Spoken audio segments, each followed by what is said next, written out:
Hi everyone, Pyro here. You're just on time to see me put the finishing touches on my... come on, I'm barely touching the red zone. Why? Why does it work on that side but not this side? How did I even put the floor down there? Now when I select it turns red? Why does the kneading pad even need a red zone? Who cares if I block this? Okay, look, red zones are probably the most annoying thing about Orbiter decorating. While dojo builders get huge open spaces to freely place stuff anywhere, Orbiter decorators have to deal with restricted space and a whole bunch of red zones. As a reminder from the last video, red zones are fixed areas in the Orbiter and Backroom where it is impossible to place any items down. If any part of a decoration is touching a red zone, the whole thing turns red and you can't place it down. As a general rule, every wall, floor and ceiling has a red zone behind it, though it does seem that the ones in the Backroom are a bit further behind than the ones in the Orbiter. So you can use clipping to push items behind walls, but only as long as they don't touch the red zone behind it. There are also red zones at several fixed places within the Orbiter and Backroom. For the sake of completeness, I'll list them all out. Starting with the Orbiter, in the cockpit there is a red zone under the market table, which was added in the Veilbreaker update. There's also one at the back of the cockpit, but only while you're in the drifter camp. When you're in space, it's not there. You can take advantage of this by placing an item there in space, and when you switch back to the drifter camp, it'll still be there. In the main hall, there's one on the foundry and on the sentinel area. In the operator room, there's this bugger in front of the transference chair. Personal quarters, there's one inside the stand for the Lotus helmet, but not on the helmet itself, and one over the kneeling pad. The helmet chair has one, and there's one in front of the infested mouth. And finally, the drifter camp has multiple small red zones on the NPCs in Carl's camp, and a large one in front of Carl himself.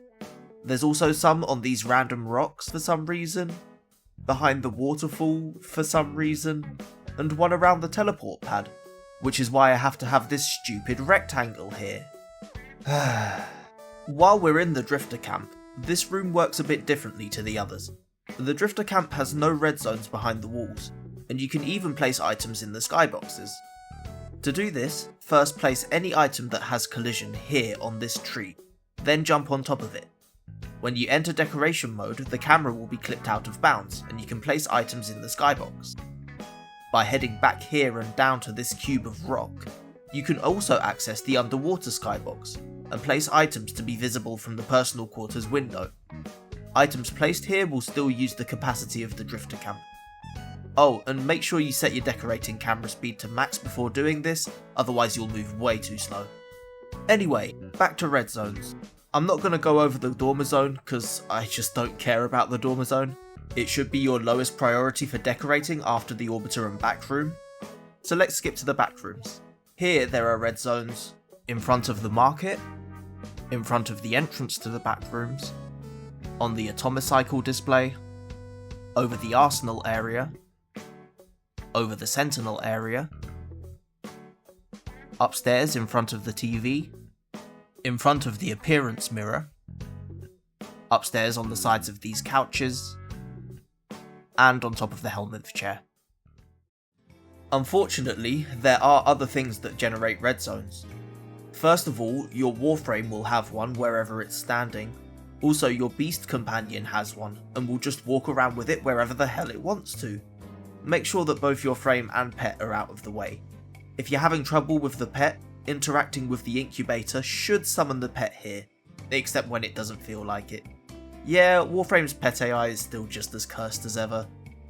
Confusingly, the decorating camera itself also has a red zone, so don't get too close up to the item you're placing. This is no longer the case in the dojo, so I hope they remove this from the Orbiter camera also. Or, just remove red zones entirely.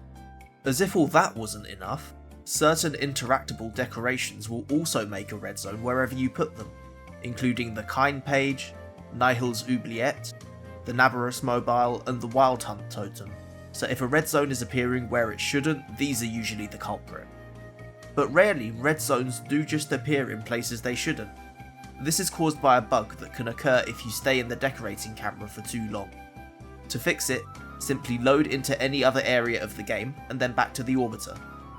One last wrinkle when it comes to red zones is that, for reasons I cannot comprehend, you can place items closer to a red zone in free movement mode compared to in constrained movement. This is how I did the floor in my arsenal area, just using free movement and with grid snapping turned off. And that's why my floor turns red if I select it in constrained movement. Don't ask me why this is the case, I just work here, man. I've just spent this whole video complaining about red zones, but the truth is that they aren't too difficult to work around once you know where they are. Still, I would rather DE just remove them altogether, except maybe the ones behind the walls so loads of new players don't lose their decorations behind them. This is possible already with small items, so I don't know. Anyway, I hope this video cleared up any confusion you have about red zones. Please, if you have any questions about them, put them in the comments below, and make sure to watch the previous video where I teach you how to clip your items anywhere you want. Hit subscribe so you don't miss any of the content I've got coming, and I'll catch you next week. Bye!